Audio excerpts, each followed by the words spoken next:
Seguimos con Así Estamos.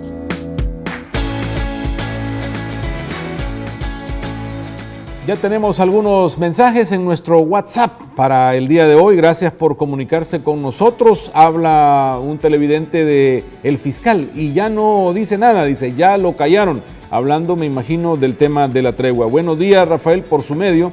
Queremos hacerle un llamado a ANDA para que venga a reparar un fuerte derrame de agua que tenemos desde hace 17 días acá en la colonia Jardines del Norte, en Apopa. Pues en las casas no tenemos agua porque en la calle se está desperdiciando. Menos mal que Fortín y Sánchez Serén dicen que hay que cuidar el agua. Reporten para el tema de fugas es el 915, pero han llamado y no hay resultado. Buenos días, el caso Mijango es una farsa, un show político. Creo que al fiscal ya le llegaron al precio, no lo veo con ganas de trabajar correctamente en ningún caso, donde al final está involucrado Mauricio Funes. Good morning, Rafa. Pues good morning. Este país es de sorpresas. Puede ser corrupto, ladrón, asesino, marero, facilitador, ministro, vicepresidente, presidente. Vas a la cárcel a comer gratis por 2 meses y salís feliz, más gordo. Esto dice el televidente. Felicidades, feliz día, Rafael, por tu programa. En Aguachapán no llueve, todo seco. Aquí todo muy caliente. Buen día, Rafael. Solo informarle del accidente que hay frente a Molsa, que está en la zona franca American Park, desvío a Ciudad Arce. 2 buses se han accidentado, por lo que el tráfico es bastante pesado. Felicidades por su programa, que tenga buen día. Ya vamos a decirle a Marina que nos actualice sobre ese tema. Hola, buenos días. Dice otro televidente, hay una colisión en Pericentro Apopa, y también este televidente nos actualizaba dándonos estas fotografías de cómo está el estado de las sillas del Hospital 1 de Mayo del Seguro Social. Pobrecito, dice, no hay dinero, y miren el piso también. Nos manda estas fotos del estado calamitoso en las que se encuentra este recurso para los ciudadanos que usan el Seguro Social. Eso de los niños sentados en el suelo demuestra que es una medida populista para ganar votos y engañar al pobre. Igual pasa en la economía, salud, empleo, y todavía dice el descarado gobierno que avanza para atrás respecto al dinero que deje de gastar en publicidad, dice este otro televidente, por cuanto mostramos el tema de cómo hay recursos para las computadoras y no para otros temas en las escuelas.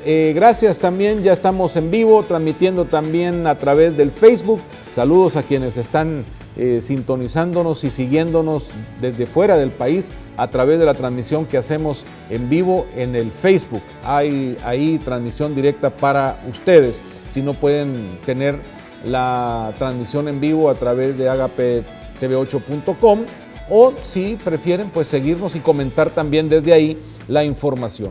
¿De qué vamos a comentar? Pues rápidamente, porque hoy tenemos el tema de los desastres ambientales, pero vale la pena comentar la situación de Raúl Mijango.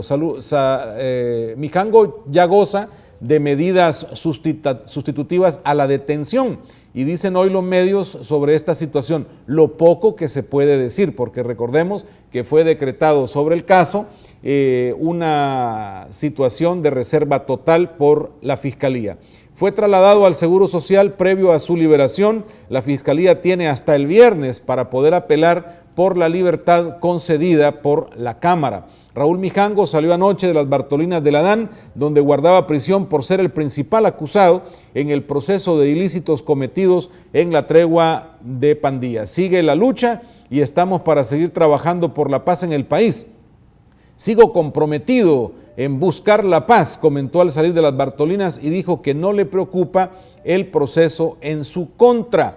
Entonces, este tema será importante de analizar, por cuanto pues se está hablando de una política de Estado también, una política que podría haber sido impulsada desde el gobierno, y esto creando condiciones de una política de Estado. Ese es un poco también el tema del cual se está hablando. ¿Y en base a qué se habla esto? Pues en base a un informe que el canciller de la República dio a conocer y que confirmaba. Es un informe bajo el cual se emitió el acuerdo con la Organización de Estados Americanos para que pudiera tener también participación la OEA en este asunto. Si esto fue una política de Estado, una política donde el gobierno mismo le dio potestad, como también lo ha publicado el periódico digital El Faro, le dio poderes y potestad al ministro David Munguía Payés, entonces la situación tiene una connotación importante y podríamos estar frente a la concreción de una situación de política de Estado.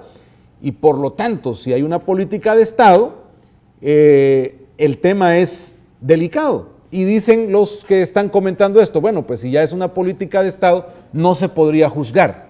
Y es el mismo concepto que se utilizó en el tema de la política de Estado cuando se habló del tema de la creación del contrato para la GEO y en él y que entraran los italianos porque era una política de Estado, claro, pero esta tuvo una construcción de ley a través de la Asamblea Legislativa. Aquí no ha habido esto, aquí solo hay una política que podría resumirse como una decisión que tomó el presidente de la República, Mauricio Funes, como política de su gobierno y darle potestad al ministro en aquel momento, David Munguía Payés, para que en nombre del gobierno hiciera todo lo necesario para construir un proceso que minimizara los asesinatos y que disminuyera las muertes en el país. O sea, eso es lo que se está discutiendo en este momento en el país y esto puede llegar a ser un elemento que inhiba de alguna manera la acción judicial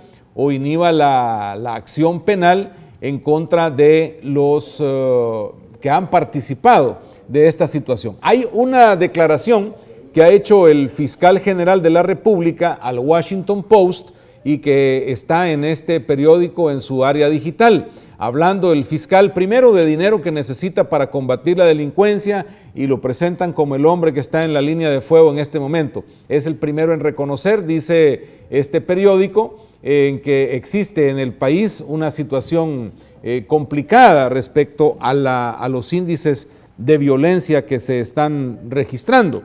Y en ese sentido, pues entonces publica el Washington Post. Pero más allá, también habla de que pudo haberse construido una política de Estado. Y dice el fiscal, según esta publicación, que pues estarían en calidad de presos políticos los que han sido capturados a este momento, lo cual no entiendo muy bien qué quiere decir con ello, pero el fiscal hace énfasis en que va a continuar con las investigaciones sobre el proceso y que ahí entonces tendría que determinarse si hay o no una violación o una situación que por haber sido política de Estado se deja de investigar o si se concluye que ha sido pues una política. Hola, buenos días.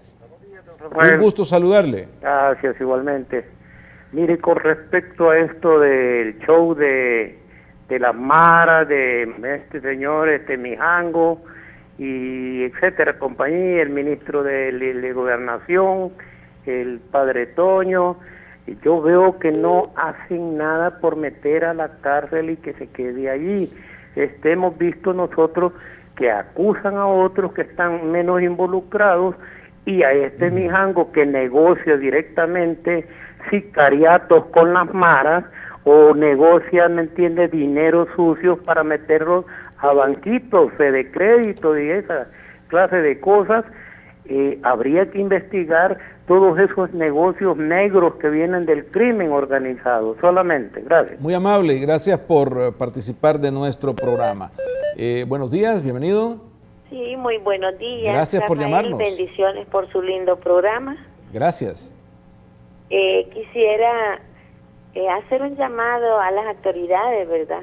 A las policías y Fuerza Armada, que respeten, ¿verdad?, nuestros hogares de las personas que no andamos en ningún problema de delincuencia, ya que en mi casa llegaron ayer por la tarde, me rompieron unas cosas que he puesto para seguridad de mi casa, ¿verdad?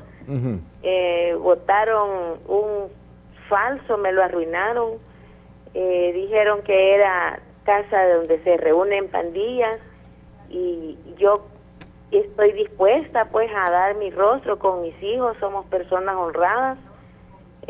Yo me acerqué a la policía, ¿verdad?, de acá de Santa Ana, Mario Calvo se llama ese lugar, y me dijeron que ellos andan furiosos queriendo matar porque les están matando a sus miembros, pero nosotros como personas honradas no tenemos la culpa de esas cosas. Tienen que ellos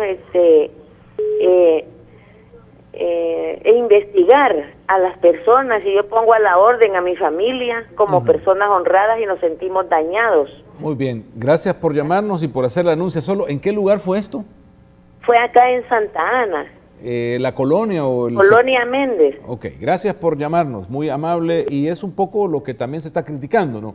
El exceso o el abuso, o lo que podría ser este plan ahora de más mano dura, pero si se va a desbordar o tiene poca claridad o capacidad, pues se van a generar este tipo de problemas. El elemento que hace diferencia hoy, en este momento en el que Raúl Mijango va para afuera, el fiscal está hablando de presos políticos, de política de Estado, que el Estado mismo dice que hay un documento que firmó con la OEA y en el cual también se le garantizaba inmunidad a los miembros de la OEA respecto a las leyes nacionales, por si acaso, pues es también que las pandillas están admitiendo por primera vez que sí negociaron la tregua con el Ejecutivo. Esto lo está publicando el periódico digital El Faro.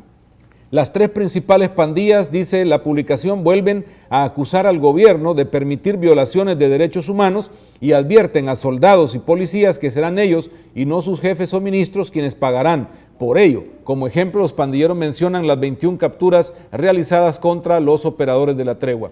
Las principales pandillas, en un comunicado fechado el 28 de mayo y firmado por la Mara Salvatrucha y la 18 en sus fracciones sureños y revolucionarios, a lo largo del texto de 2 páginas, vuelven a responsabilizar al gobierno de Sánchez Serén de permitir que los cuerpos de seguridad realicen masacres y violaciones a los derechos humanos. Y aquí va el comunicado que publica también El Faro completamente, y habla de que tanto el gobierno de Funes como los mediadores del proceso y las mismas pandillas han sostenido en repetidas ocasiones que la tregua no consistió en un proceso de negociación con el gobierno, sino que este simplemente ofreció facilidades para que las pandillas negocien entre ellas. Del documento también se deduce otra información. Las 3 pandillas que mantienen rivalidad mortal han conseguido sostener desde el inicio de la tregua espacios de comunicación y coordinación entre sus cúpulas. El Faro corroboró con los voceros de las organizaciones la autenticidad del texto en el que las pandillas insisten en disputarle al gobierno el mérito de haber conseguido la reducción de asesinatos del 50% aproximadamente desde el inicio del año, y que son algunos de los resultados que se están haciendo ver públicamente. Pues entonces habría acá pues una situación donde se va a esta relación donde sí habría negociación con el Ejecutivo, pues lo dicen ellos, aunque esto, repito, va a ser como una palabra contra palabra, y si aceptar la palabra de los pandilleros o aceptar la palabra del expresidente y de los ministros que participaron en esto. Hola, buenos días. Buenos días, Rafael. Dígame usted. No, yo quería una cosa es referente a los militares, que yo me tocar es un tema que no viene al caso que está tocando Rafael, pero tanta bulla que se hace de los militares que quieren extraditar, pero me fijo yo que como tiene David Munguía Payés a los demás que no han sido capturados, los tienen en un cuartel acuartelados por orden de Sánchez Serén. ¿Qué busca Sánchez Serén? ¿Qué busca el FMLN? No sabemos. Me imagino que piensan que al llevarse a estos los van a llevar a ellos también. Ahí los tienen con whisky, café, té, tableros de ajedrez, damas, naipes jugando. Eso es lo que yo quería decirle a Rafael. Ok, bueno, y el gobierno también ya ha adelantado un poco de preocupación, el mismo Sánchez Serén, diciendo que si derogan la ley de amnistía la cosa puede ser complicada para el país, porque por ahí va un poco el discurso, pero quienes están en la defensa de los militares dicen, mire, no necesitan la ley de amnistía para este caso. Es más, no lo cubre, dice, y de todas maneras no se necesita, porque hay tantos elementos que contrarían la petición de extradición que no se necesita la ley de amnistía. Pero ahí van esos discursos. Esperemos que la sala resuelva pronto, más bien la Corte Plena, perdón, resuelva sobre esta petición, porque también hay una captura que algunos expertos, como el foro que trasladamos a ustedes días atrás, pues dicen, miren, aquí se está cometiendo una captura también violatoria a la ley salvadoreña, porque ya van más de 80 días capturados sin tener un proceso o una razón en ese caso. Marina. Rafael, tenemos la actualización del tráfico, llegamos a las no? 6:57 y se nos reporta lento frente al Rancho Navarra debido a un accidente y la fila de vehículos desde el puente hacia San Jacinto. También más de 24 horas se nos dice de fuga de agua en el pasaje Leo y calle Constitución, esto en Colonia Satélite. Y hay que tener mucha precaución porque hay un accidente de tránsito en calle Agua Caliente, esto a la fábrica, a la ex fábrica Oliva, está frente ahí al lugar. Hay que tener mucha precaución porque recordemos que en la mañana de Soyapango hacia San Salvador solamente es un carril y el carril es muy estrecho. Viniendo de San Salvador hacia Soyapango son dos carriles, pero como el tráfico está complicado, los que van de Soyapango hacia San Salvador abusan y traspasan el carril en el que tienen que ir, Rafael. ¿Cómo se llama? Actualizó, Marina, sobre el tema del accidente ahí por Molsa, en la carretera hacia Occidente. Fíjese, Rafael, que estuve buscando la actualización, pero en las redes sociales aún no se pone la noticia. Voy a seguir actualizando por si más adelante hay algo que compartir. Perfecto, pero si no, ahí hay que considerar ese dato para el tema del tráfico en ese sector. Hay un mensaje en el WhatsApp, dice, buenos días, me da gusto que ustedes toman en cuenta los problemas que se dan en las colonias, comunidades, etcétera. Pido por este medio hacer un llamado de conciencia y a quien corresponda a la alcaldía que tome cartas en el asunto de la problemática de aguas lluvias y la basura que pasa sobre una cuneta que elaboraron hace años con fines económicos. Dice, dicha cuneta construida sobre la 7ª calle Oriente de Lourdes, Colón. Y los afectados somos los habitantes de los pasajes D, E de la colonia San José 1. Juzguen por las imágenes. Bueno, aquí dos cosas. La mala construcción y dos, la basura que los mismos ciudadanos botan a la calle y que obstruyen que fluya el agua lluvia. Entonces hay que colaborar en todo sentido, no solo terminando la construcción, sino también colaborando con la limpieza nosotros mismos de nuestras calles y aceras. Es que somos demasiado cochinos, tiramos todo a la calle o creemos que con solo lanzarlo de la casa para afuera se arregló el problema y más empeoramos. Los policías acá por el redondel que va para el Constitución, gran trabazón ocasionan. Cuando este paso era libre todo era mejor. Que vayan a molestar a otro lugar, dice este televidente que me imagino está molesto ahí por el tráfico vehicular. Buenos días. Si Raúl Mijango hubiera podido reducir la violencia, le dijera ya a todo El Salvador qué precaución debe tener. La gente honrada ante las pandillas, pero la gente honrada nunca fue tomada en cuenta. Raúl Mijango, dice otro televidente, ¿quién no sabe que es terrorista igual al gobierno en turno? La verdad es que el dinero destinado para los brazaletes ya se lo llevó el viento, dice el televidente. Don Rafael, de aplicarle la ley a Mijango, debería aplicársela a muchos del gobierno. Ya le hicieron la mala jugada al fiscal porque le votaron el caso de este señor mafioso. El ministro de Defensa, vea por qué el IPSFA no nos paga nuestra pensión. Nos mintieron, dijeron ayer y nada. Muy buenos días, Rafael. Fíjese que siguen explotando los tambos de gas y nadie se hace cargo de esta gente que sale lesionada. ¿Por qué será que tienen mucho poder económico? Bueno, pero si explotan, ¿qué? ¿Está hablando de que hay un mal diseño en los tambos? Habría que comprobarlo, si no, también somos nosotros que usamos mal los recursos y después nos quejamos, pero no podemos echarle la culpa a las empresas de esto si no se tiene una prueba científica de que hay un problema con los tambos de gas. Hola, buenos días. Buenos días, Rafael. Bienvenido al programa. Gracias. Quería saber qué es política de Estado y si está incluido dentro de la Constitución. A ver, casi no te entiendo. ¿Cómo dices? No sé si la política de Estado que se está mencionando ahorita en el programa está dentro de algún artículo de la Constitución. Ah, ok. Si se convirtió en política de Estado. Ya se escondió. Ya salió Raúl Mijango de la cárcel. Esta cosa ya quedó cerrada prácticamente. Y ahora, ¿qué pasa con los que andamos a pie por la calle? ¿Qué pasa? ¿Qué nos va a suceder? ¿Qué esperamos de este gobierno, Rafael? ¿Qué esperamos de la Fiscalía? La vigil no la quieren. Me queda claro el punto, ya te lo comento. Aquí está un dato sobre el tema, porque es lo que estamos diciendo.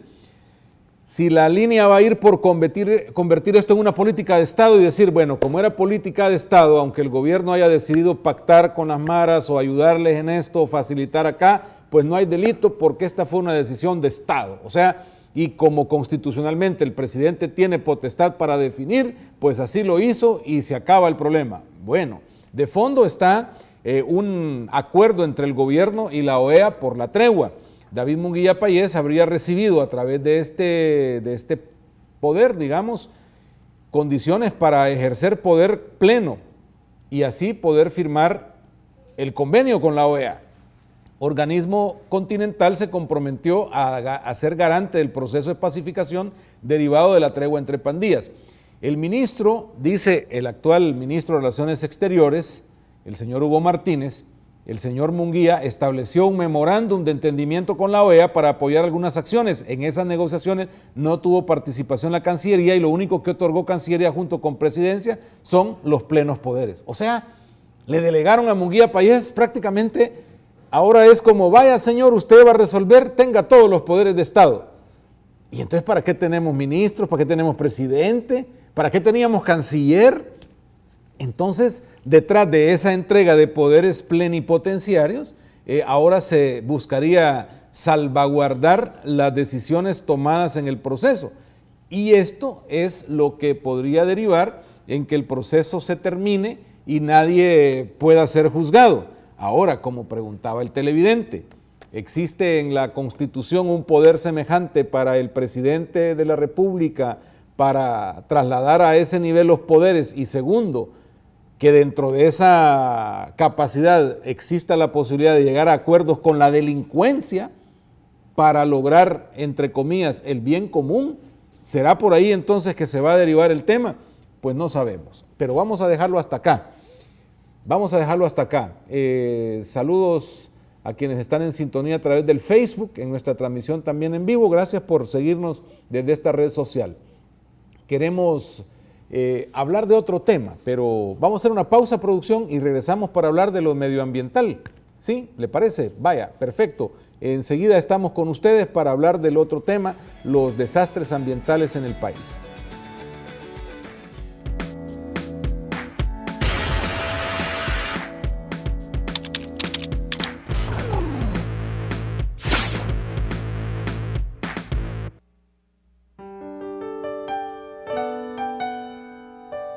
Por muchos años hemos tratado de llevar lo mejor para tu hogar. Programación a favor de la educación. Información. Hacer un eco en la sociedad. Dibujar sonrisas en tu rostro. Escuchar esas palabras tan necesarias. La señal positiva cambia mi mundo. Aunque pase porque...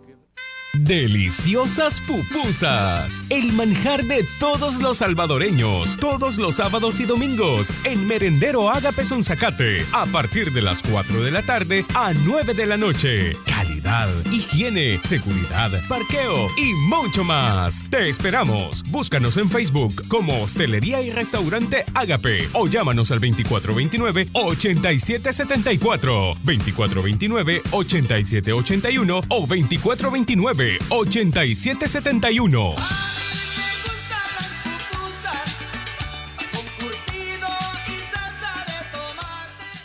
¿Eres emprendedor, micro, pequeño o mediano empresario? ¿Quieres que tus ventas suban? Así estamos. El programa conducido por Rafael Domínguez, del que todo El Salvador está comentando, te ayuda a que anuncies gratis tus productos o servicios. Solo visita asiestamos.net/anúnciate para más información. Así estamos con Rafael Domínguez, de lunes a viernes a las 6 de la mañana por Ágape TV, Canal 8. Regresamos con más análisis en Así Estamos.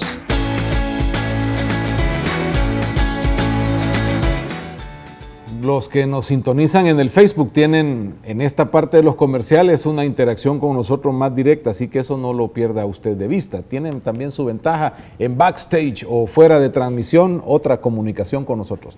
Bueno, hemos preparado un programa especial con un contenido también especial, hablando de los desastres ambientales que han sucedido en el país. ¿Por qué traemos el tema a cuenta? Porque estamos enfrentando el proceso del más reciente, que es el vertido de melaza que se dio en el río San Lorenzo, allá en el occidente del país, un proceso que ha terminado en la investigación, el proceso de limpieza y tratando de recuperar el río. La lluvia está ayudando en esto, se han extinguido las especies de peces y otros moluscos y cuestiones que habitan en ese río, en esos ríos, y la gente está muy preocupada.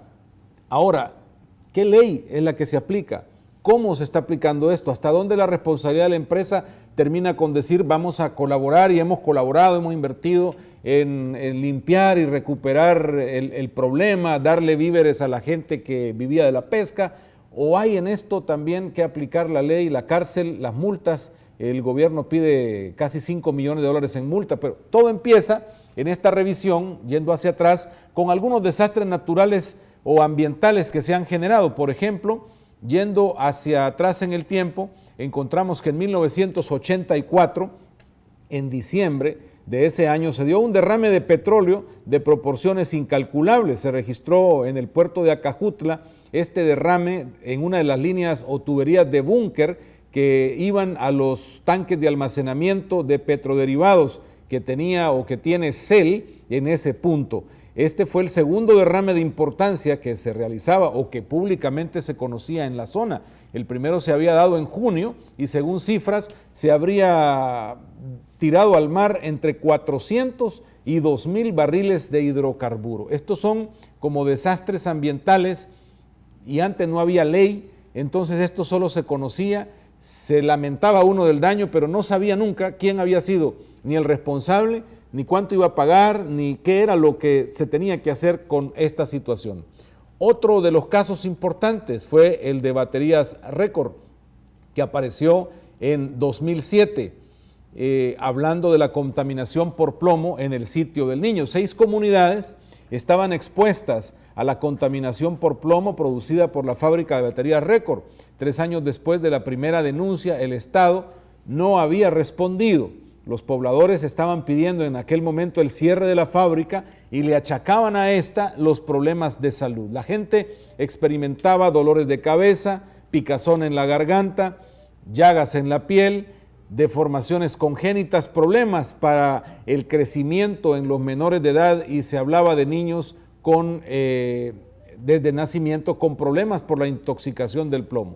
Según la Procuraduría de los Derechos Humanos, 6 comunidades de ese sector estaban contaminadas, cerca de 7,200 personas. El experto Marco Aurelio Misco dijo que las personas intoxicadas por plomo de forma aguda o crónica tenían diferentes afectaciones. Si es una afectación aguda, esta podría causar la muerte de inmediato, pero si era de forma crónica, el efecto es en el tiempo prolongado. Las consecuencias aparecen incluso varios años después de ser expuestos a la contaminación por metales, o en este caso el plomo.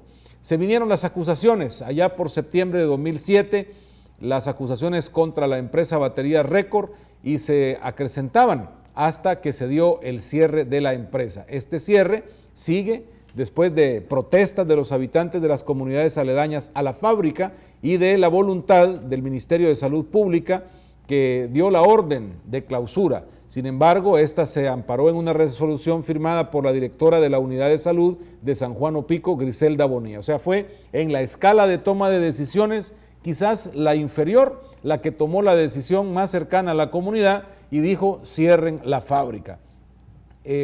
Esto se daba porque no había un permiso ambiental y no tenía ese permiso desde el año 2005 cuando empezó las operaciones, y se decía que estaba en proceso.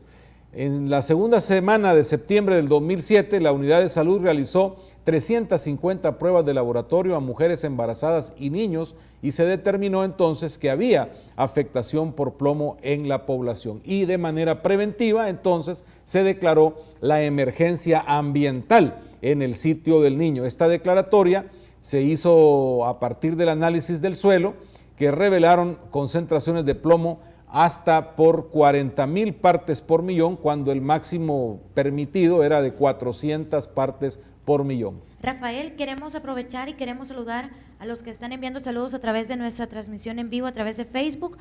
Nos escribe Mauricio Rivas, saludos Rafael desde Colonia Miralpaye. También Johnny nos escribe saludos desde New York City. Así que ahí están los saludos, Rafael, para la audiencia a través de Facebook. Excelente, gracias por comentar y por participar. Esto es valioso, me imagino, precisamente para ustedes que están fuera de nuestro país. Estamos comentando este tema ambiental, la desgracia ambiental en el país y cómo esta ha tenido sus manifestaciones y cómo es que se ha logrado, no digamos combatir, si se ha logrado o no los efectos esperados con las legislaciones. Pues bueno, hablábamos de la declaratoria de emergencia y un abogado hablaba de esta circunstancia en aquel momento cuando se determinaba que había contaminación. Sin embargo, otros expertos decían, el plomo está en la naturaleza, está de forma permanente. Entonces, no se sabía dilucidar entre si esta era una contaminación directa por la fábrica o por los demás entes contaminantes en el sitio del niño. Pero esto hablaba el abogado respecto al tema. El Ministerio del Medio Ambiente declaró emergencia ambiental y un radio de 1.500 metros como zona de contaminación plúmbica. Cosecha, suelo y aire mantienen partículas altamente peligrosas para la vida. Desde el año 2005, extrabajadores de la fábrica, comunidades y organizaciones ambientales demandaron judicialmente a los dueños y representantes legales de la empresa. Estamos en el sitio en el cual Baterías del Salvador funcionó por más de 12 años contaminando, fuera de la norma legal ambiental, es decir, incumpliendo cualquier ley o cualquier regulación que hubiera en materia ambiental. Y esto era conocido y sabido y permitido incluso por las autoridades ambientales del país. Se dio esta declaratoria de emergencia y entonces se cerró la fábrica y se tiene ahí acumulada gran cantidad de desperdicio de plomo. La Fiscalía informaba en 2012 que investigaba también un caso de soborno en medio del proceso, cuando uno de los jueces dijo que alguien se había acercado a ofrecerle dinero en este proceso. Uno de los abogados defensores aseguró que fueron los jueces del tribunal quienes informaron del supuesto intento de soborno, pero al final el proceso sobre el tema ambiental pierde fuerza en ese momento y aún con la declaratoria, aún con las circunstancias, pues no se aplica nada, no se sabe qué es lo que pasaba. ¿Hay capturados? Sí. En 2012 se conocía de un proceso contra los ingenieros Hugo Reinaldo Trujillo, Arturo Marenco Carballo y José Edgardo Brito, que eran los empleados encargados de la fábrica. La empresa también estaba dentro de los acusados como responsable civil solidaria o subsidiaria, pero el tribunal no se pronunció respecto a este punto. Entonces, vemos la fragilidad de la legislación, la inaplicabilidad para determinar qué persona o quién es el responsable, o al menos así se ha manejado judicialmente el caso. Un año después, en 2008, la Fiscalía General acusó al fin a los 3 ingenieros directivos de la empresa, al señor José Gurdián Lacayo, Ronald Lacayo y Sandra Lacayo de Scapini, y a la empresa de forma subsidiaria. Todos les imputaron el delito de contaminación ambiental agravada. Aquí hay otro video hablando de las consecuencias de la contaminación del plomo. Lara vive frente a las instalaciones de la planta de químicos y padece de insuficiencia renal crónica, así como la mayoría de sus familiares y vecinos. Sobre 5 años de estar en tratamiento. Estoy tomando tratamiento porque voy al Rosales. Y mi hermano, que es el último, y mi hermana también. La planta quedó abandonada por unas 3 décadas, almacenando las sustancias tóxicas para la elaboración de pesticidas, que a juicio de las autoridades municipales de la zona han provocado la muerte de 74 personas en el 2003. Aquí nos estamos adelantando al otro caso, que es el de los pesticidas abandonados. Bueno, vamos a corregir acá yendo a más del tema y hablando ya de febrero de 2015, donde se adelantaban algunos temas sobre el proceso de Baterías Récord. O sea, de esta situación, de esta otra calamidad ambiental, se declara emergencia ambiental y el proceso, imagínense cuántos años lleva y todavía no hay al respecto de esto una situación concreta. El fiscal Luis Martínez terminó diciendo en el 2015 que los delitos del caso de contaminación agravada por la empresa Baterías Récord ya habían prescrito. Al respecto, el fiscal dijo que presentaron un recurso de casación ante la Sala de lo Penal de la Corte. Dicha declaración fue parte de un informe que presentó ese día ante la Comisión de Medio Ambiente y Cambio Climático de la Asamblea Legislativa. Hablamos del 17 de febrero de 2015. La contaminación por plomo en los alrededores de la fábrica Sitio del Niño obligó al Ministerio de Medio Ambiente a declarar la emergencia en 2010, pero después de eso, repito, ya no se supo nada. La ministra Lina Pol fue quien, por último, ya en el cargo, hablando de esto, decían que se cuenta con la autorización del MAR, del Ministerio de Medio Ambiente, para poder sacar la escoria, porque al final el problema es, no se generó judicialmente todo un proceso, y por otro lado la contaminación persiste en el lugar. Ahí han quedado toneladas de escoria de plomo que dicen es la que está contaminando o mantiene la contaminación en ese sector. ¿Quién se lleva el plomo? Era la pregunta. ¿Quién tiene que hacerlo? Algunos decían debe hacerlo la empresa, pero ese proceso nunca quedó dentro de las resoluciones judiciales.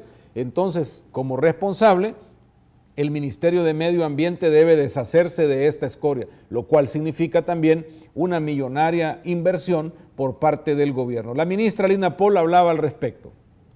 ¿Cómo es posible que seamos nosotros los enjuiciados en esto? ¿Y los responsables? ¿Y quiénes son los que dejaron toda esa escoria tirada en la fábrica? Ahora resulta que somos nosotros, los ciudadanos, la ciudadanía en general, quien tiene que pagar por esto. No es posible, no es posible. Así se manifestaba la ministra, porque son cerca de 25 millones los que tendría que invertir el Ministerio de Medio Ambiente para deshacerse de la escoria de plomo, tal como también invirtió el Estado para deshacerse de los barriles llenos de pesticida, con otro de los casos que ya hemos hablado y que ya hemos adelantado, como es el caso pues de Quimagro, que ya lo vamos a ver a detalle. La ministra de Medio Ambiente informaba sobre las condiciones en las que se encuentra el espacio ocupado por la fábrica de batería Record. Según la titular de Medio Ambiente, la recuperación le costará al Estado 25 millones. Dice que son 154 familias que han sido atendidas con 8.149 canastas alimenticias, y esto es lo que ha tenido que hacer el gobierno para enfrentar la crisis de estas personas que quedaron en medio de un territorio declarado como emergencia ambiental, emergencia que todavía está presente. La Unidad Ecológica Nacional Salvadoreña aseguró que la Corte Suprema defiende los intereses privados en el caso del retiro de toneladas de escoria, que es ahora la discusión. Ya no es el tema la contaminación, la gente, limpiar el terreno, garantizar que no haya, sino al final quién va a pagar por llevarse la escoria. Tenemos en este momento una llamada con el licenciado Samuel Izama, juez ambiental. Todo esto derivó en la creación de juzgados ambientales en el país y ahora se está aplicando una nueva legislación para esto. Será interesante hablar con el juez Lizama, que también tiene participación en el caso de la melaza, que es el último caso de desastre ambiental que tiene nuestro país. Muchas gracias, licenciado Lizama, un gusto saludarle. Buenos días, Rafael, y muchas gracias también a usted. ¿Cómo ha sido este proceso en el caso de batería Record como elemento para evaluar el tratamiento de los accidentes ambientales o de los desastres ambientales, licenciado? Porque este caso nos deja a todos con todavía muchas preguntas sobre si estamos haciendo las cosas bien respecto a las calamidades ambientales. ¿Cómo evalúa usted los procesos y qué tiene el país para poder enfrentar este tipo de situaciones? Sí. Rafael, yo quisiera comentar en primer lugar algunos de los aspectos que en el ámbito de otros países tiene respecto al tratamiento de estos casos. En otros sistemas jurídicos es importante la existencia de seguros de daños respecto de la posibilidad de daños ambientales. Lo otro es que existen fondos de compensación ambiental de manera tal de que en casos de que se produzcan este tipo de situaciones y alguien evade, elude, retira sus capitales del país donde produjo el daño, etcétera, pues existe una institucionalidad y además los recursos necesarios para enfrentar este tipo de situaciones. En El Salvador, la Ley de Medio Ambiente de 1998 ya establecía la creación de tribunales agroambientales, Fue en 2012 que se estableció una reforma creando ya los tribunales ambientales y hemos comenzado a funcionar a partir del 1 de diciembre del año 2014. Entonces, la idea de un tribunal ambiental es enfocado a lo que se denomina en el ámbito jurídico la responsabilidad civil ambiental, pero es una responsabilidad civil que no está enfocada únicamente en indemnizar económicamente, sino que el principal objetivo es prevenir daños ambientales y, en segundo lugar, reparar o restaurar los daños ambientales, y solo en caso de que no sea posible restaurar los daños, entonces se da paso a una indemnización económica. Ahora, contamos también con las capacidades técnicas para determinar a ciencia cierta, licenciado, cuándo hay un daño, cuándo no hay un daño, cuándo algo es temporal o algo más complicado como el caso del plomo en el sitio del Niño, porque pareciera que una de las carencias es lo científico en esto. Aquí es un punto donde converge el conocimiento jurídico con el conocimiento técnico científico. Son los técnicos los que deben determinar la magnitud, digamos, de los daños. Para eso el derecho ambiental en general es multidisciplinario, y también la conformación de los ministerios de medio ambiente, donde se encuentran especialistas en diferentes áreas que permiten hacer consideraciones sobre los recursos naturales afectados. Entonces aquí serán los ingenieros químicos, serán los biólogos, serán los agrónomos los que determinan, los hidrólogos, los que determinan los daños a diferentes recursos naturales. Y luego de eso, por supuesto, también se hace una cuantificación económica, una valoración. Para eso deben haber especialistas en economía ambiental que hagan valoraciones sobre los daños. A nivel de multas, a nivel de aplicación de ley, cárcel para los responsables, ¿qué tenemos en el proceso en el país, licenciado Lizama? Porque hay que aplicarlo, pero pocas sentencias vemos que terminen en condenar a un responsable, o las multas que son demasiado bajas en algunos casos, o cómo es que funciona el tema de penas por los delitos ambientales. Hay tres tipos de responsabilidades ambientales. La primera es la responsabilidad penal, cuando se cometen delitos contra el medio ambiente que están en el Código Penal. Para eso es la Fiscalía la que debe promover las acciones correspondientes ante los jueces de paz, de instrucción y de sentencia. La segunda responsabilidad es la responsabilidad administrativa, que le corresponde al Ministerio de Medio Ambiente. O sea, cuando se hacen infracciones a la Ley de Medio Ambiente, el Ministerio tiene la facultad de sancionar administrativamente, imponer medidas preventivas y además ordenar la restauración del medio ambiente. Hoy en día, en razón de que se declaró inconstitucional las multas, el Ministerio no puede multar, pero sí puede imponer medidas preventivas y además ordenar la restauración del medio ambiente. Y la tercera responsabilidad es la responsabilidad civil ambiental, que le corresponde al juzgado ambiental, ¿verdad? Enfocada en prevención en primer lugar, en segundo lugar en restaurar los daños al medio ambiente, y en tercer lugar a indemnizar económicamente en caso de que no sea posible restaurar el medio ambiente. Ahora nosotros, recuerden, tenemos 1 año y meses de estar en funcionamiento. A este momento hemos conocido muchísimos casos ya en fase de medidas cautelares. Hemos tenido varios procesos ya, hemos hecho 2 condenas recientemente. Entonces es un proceso también de instalación, ¿verdad?, de las capacidades.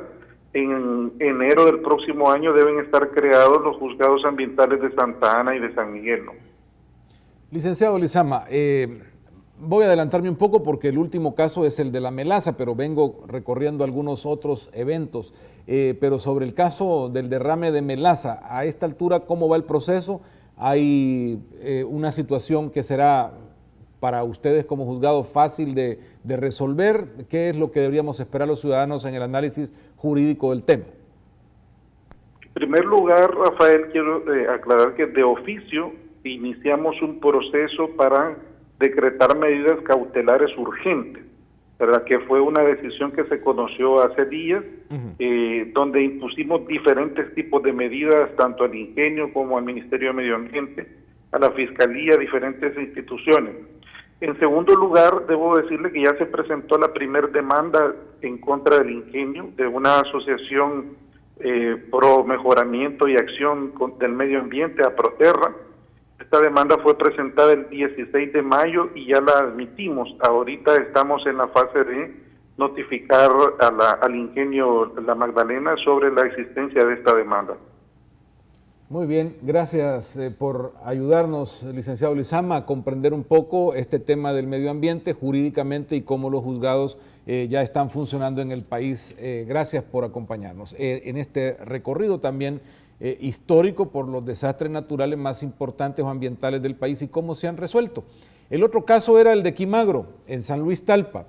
Este caso generó, según los que han dicho, este problema me afectó, es muerte debido a que habría generado en la población enfermedades como la insuficiencia renal. Recordemos que en la zona de San Luis Talpa el alcalde vino haciendo denuncias respecto a el aparecimiento con demasiada frecuencia del tema de insuficiencia renal en la población. Y resultaba que hace 30 años la Fábrica Química Agrícola Internacional Quimagro, ubicada en ese municipio, enfrentó una crisis que lo obligó a cerrar las operaciones. La compañía se dedicaba a producir pesticidas para diferentes cultivos. Las fumigaciones realizadas por avioneta cubrían gran parte de los terrenos ubicados cerca del caserío Loma de Gallo, lugar donde está ubicada la fábrica. Al pasar los años, los vecinos de la zona experimentaron una extraña coincidencia. La mayoría de habitantes empezaron a padecer insuficiencia renal. Nadie imaginó que el tema era los químicos afectando la población. El alcalde Salvador Menéndez en aquel momento informaba que en el año 2013 se habían registrado 14 muertes por casos de insuficiencia renal, mientras que en 2012 eran 55 las muertes en ese municipio por la misma enfermedad. A finales, en 2014 se habían reportado 59 y en junio de 2015 ya eran 20 personas más. O sea, la enfermedad no respetaba edad, sexo ni condición económica en ese municipio. Los niños estaban más expuestos a la contaminación. Haciendo las experticias y las indagaciones, se llegó a la conclusión que era la utilización de los pesticidas el que estaba generando la enfermedad. Pero se hablaba de pesticidas a nivel nacional, llevó incluso a una legislación contra los agroquímicos, mientras en la química o en la empresa Quimagro permanecían almacenados algunos barriles que tenían estos pesticidas o elementos para la fabricación. Algunos expuestos ahí a la nada, pues se habían deteriorado y habían puesto al aire la contaminación. Sin embargo, no se pudo establecer si esta era el foco de contaminación o en el agravante en el uso de los pesticidas en el tiempo, la gente en la mala utilización de los mismos. Sin embargo, se llegó a pensar y se determinó que este foco de contaminación era demasiado riesgoso y que habría que hacer algo. El problema se dio cuando la empresa fue embargada por los bancos del sistema y entonces dentro del embargo la fábrica quedó abandonada y entonces decían los propietarios, expropietarios de Quimagro, que la culpa no era de ellos sino de las instituciones bancarias que habían embargado y que no se habían preocupado de los tóxicos. Al final se tuvo que mover el Ministerio de Medio Ambiente y invirtió y promovió el desalojo de todas estas 12 toneladas de químico que fueron desalojadas y llevadas a destruir a uno de los hornos de las cementeras en Metapán. El artículo 255 del Código Penal establece que la persona que provocare o realizare directa o indirectamente emisiones, radiaciones, vertidos de cualquier naturaleza, en aguas terrestres, superficiales, subterráneas o marítimas, y avanza este artículo hasta decir que deberá ser sancionado por 4 a 8 años de prisión, pero a pesar de todo esto y que la ley es clara, nunca se estableció castigo para nadie relacionado a la fábrica Quimagro o para aquellos que tenían que ver con el tema del embargo y que hubiesen tenido relación con haber dejado abandonados estos productos. Al final de 2014, el Ministerio de Medio Ambiente retiró los tóxicos, se los llevó en un tráiler, en 5 furgones que movilizaron las 69 toneladas y fueron trasladados hasta Polonia, donde a través de un contrato internacional fueron destruidos. El costo de la operación para el país, $364,000, financiados en una parte por FOSAFI y por Medio Ambiente. FOSAFI al final, el responsable digamos, el embargo final, y es el responsable de esto. FOSAFI es una empresa misma del gobierno, donde también participa, por ejemplo, del caso de la Magdalena. Ahí tiene, creo, algunos intereses también. Bueno, este fondo es al final el dueño de este lugar de Quimagro y correspondió con el uso del dinero. Pero decíamos, responsable, nadie. También está el caso de los barriles con toxafeno en San Miguel. Este otro caso fue difundido ampliamente en el año 2009 y se hablaba también de una cantidad importante de toxafeno, uno de los químicos también para producir pesticida, que fue abandonado en la exfábrica Monsanto en las colonias Brisas 1 y 2. Estos barriles abandonados a la intemperie. Y se hablaba de también la generación de problemas renales y de otras enfermedades producto de estos químicos. El fiscal del caso habló de pagar hasta $150,000 por parte de los responsables en el tema del medio ambiente. Pero la empresa apeló la sentencia a la Cámara de lo Penal y esta revocó el fallo debido a que se demostró que la persona acusada no tenía vínculo alguno con la empresa. El retiro de los barriles tóxicos que contenían toxafeno se dio en el año 2010 y se publicaba al momento cuando la empresa Geocycle de El Salvador los retiraba para ser incinerados en los hornos allá en Metapán, lo que tampoco dejaba de ser algo riesgoso para la salud según algunos ambientalistas. Este retiro se hizo por un valor de $54,000. Así llegamos al último tema, al último gran incidente contra el medio ambiente en el país, el derrame de melaza en los ríos de Chalchuapa, producto de un desborde de melaza en el ingenio La Magdalena. Este rebalse o este exceso de melaza llegó hasta el río del mismo nombre que también conecta con el río Paz. El hecho comenzó a las 9 de la mañana cuando el producto comenzó a salirse de un contenedor que tiene las proporciones de una cancha de básquetbol. El líquido, la melaza, este azúcar de la caña o derivado del producto de refinamiento del azúcar llegó hasta el río y se declaró también en este caso una emergencia ambiental. La ministra Lina Polo hablaba al respecto sobre este tema. Desastre ecológico en El Salvador. En el río San Lorenzo se pueden ver peces muertos y en el río La Magdalena el agua está espesa, todo por el derrame de melaza o miel de purga en el ingenio La Magdalena de Chalchuapa, departamento de Santa Ana. De entrada, resolver el tema de la melaza, hacer una disposición adecuada de esta melaza en todas las condiciones favorables. En segundo lugar, restituir el ecosistema como originalmente estaba, rescatar el río. Esta sustancia es como un petróleo en realidad. El Ministerio de Medio Ambiente asegura que 900,000 galones de melaza han contaminado 16,400 metros cuadrados. La emergencia ambiental ha sido declarada por los próximos. El debate se dio entre si eran 900,000 barriles o galones, o 250,000, como dijeron los representantes del ingenio.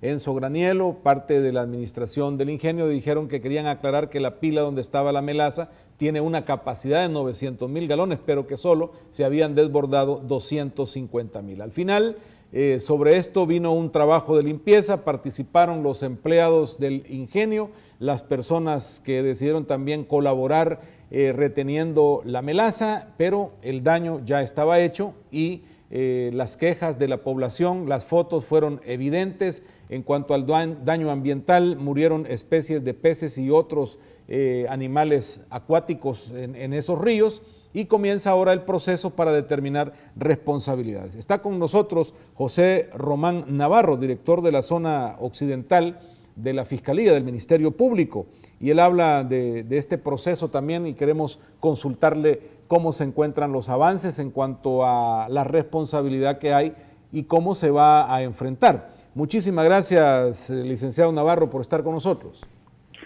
Gracias a ustedes por la invitación y la oportunidad que nos dan, Rafael.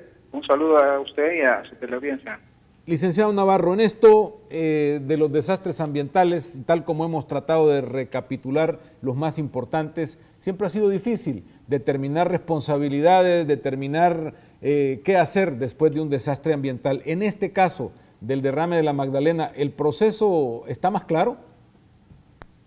Pues nosotros inmediatamente que tuvimos conocimiento del derrame de la melaza en el ingenio y al río, fue el jueves 5 de mayo, nos hicimos presentes inmediatamente a verificar la situación, levantamos nuestra propia investigación, nuestra propia inspección y hemos abierto una investigación penal al respecto, ¿verdad? Estamos en el proceso de investigación para establecer las responsabilidades penales y civiles al respecto. El expediente lo tenemos aperturado desde esa fecha y hemos realizado muchas diligencias encaminadas en ese sentido, a establecer la responsabilidad penal y civil, ¿verdad? Hay una responsabilidad civil obviamente que recae sobre la empresa en este caso, ¿verdad? Y estamos dentro del plazo, dentro del término que nos ha establecido el juez de Medio Ambiente para entablar una demanda civil. Lo estamos haciendo sobre la base del informe técnico emitido por el Ministerio de Medio Ambiente y Recursos Naturales, donde se establecen las diferentes áreas dañadas, ¿verdad? Y se establecen cantidades dentro del talude, ¿verdad? Así que estamos analizando ese informe. Sin embargo, se había hablado y la misma ministra clasificó los daños, ¿verdad?, en 4 áreas fundamentales. Básicamente eran la limpieza y la restauración de río, el costo social, los costos de gestión y la reconversión. La reconversión es un tema que atañe al ingenio la inversión, ¿verdad? La reconversión es el hecho de cambiar el sistema de almacenaje de la melaza, ¿verdad? Ya no en sistemas convencionales como pilas, como se hace actualmente, sino con un sistema mucho más moderno. Esa reconversión del ingenio significa un aproximado, de acuerdo al informe, de 2.5 millones. Por lo tanto, la acción civil nuestra iría encaminada únicamente a la limpieza, a los temas de limpieza, los temas de restauración de río y la fauna, la flora de río, el costo social que significó este daño, ¿verdad?, a la población y los costos de gestión, que aproximadamente rondan en unos 2.3, 2.4 millones. Algunos pretendieron no minimizar, pero explicar que este no era un elemento tóxico al final de cuentas para los seres humanos o animales, solamente lo fue por el tema de evitar el oxígeno en los peces y los animales dentro del río. ¿Qué se puede argumentar respecto a esto y si esto es una situación que aminora el daño o el tema ambiental, licenciado? Pues el Código Penal no establece como requisito fundamental que sea tóxico, ¿verdad? Ahí lo que se estableció en el informe técnico y lo que establece obviamente el Código Penal es que se cambió básicamente la naturaleza y la oxigenación de ríos, ¿verdad? Básicamente la melaza llegó a absorber todo el oxígeno del río, dejó un río prácticamente muerto en unos 1000 metros hacia abajo, ¿verdad? Muriendo totalmente la flora y la fauna, ¿verdad? O sea, de que no porque no sea tóxico, la melaza no deja de ser delito, ¿verdad? Es el cambio en la naturaleza del río, en los componentes del agua, que se cambió sustancialmente, se consumió todo el oxígeno y eso acabó con la vida, la flora y la fauna del río. ¿Cree usted que tenemos lo suficiente en cuanto a legislación, los tribunales, todo ahora como para poder mejorar la aplicación de ley y de responsabilidad en los delitos o en este tipo de incidentes ambientales? Perdón, no lo escuché muy bien. Si tenemos lo suficiente con legislación, los tribunales, los recursos, las capacidades para enfrentar mejor estos eventos que van contra el medio ambiente? Bueno, aquí las leyes están hechas. La ley de medio ambiente establece roles para cada una de las instituciones, ¿verdad? Hace 1 año y medio aproximadamente fueron creados los tribunales medioambientales. Hay una deuda todavía por crear más tribunales a nivel del país. Nosotros como institución hemos mantenido nuestras unidades de medio ambiente creadas desde hace más de 15 años. Pienso yo que hemos sido una de las primeras instituciones que en el manejo y en el tema medioambiental ha tomado, digamos, las medidas necesarias, pues, porque en su momento fueron creadas estas unidades a nivel nacional. Estamos con 5 oficinas a nivel nacional creadas con estas unidades de atención a delitos de medio ambiente.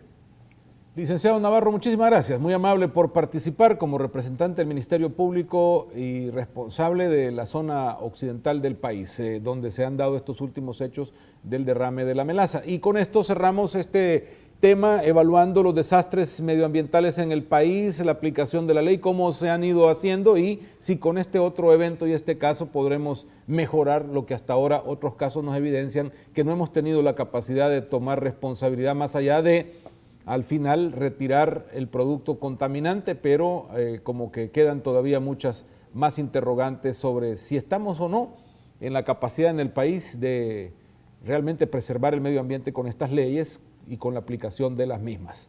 Vamos a un corte y enseguida regresamos para seguir con sus llamadas, sus opiniones en el WhatsApp y conocer más de lo que usted tenga que decir en nuestro programa Así Estamos. Igualmente agradecemos a quienes están siguiéndonos en el Facebook, muy amables. Aquí cortamos la transmisión en el Facebook y volvemos enseguida. Comunícate con nosotros. Queremos conocer tu opinión.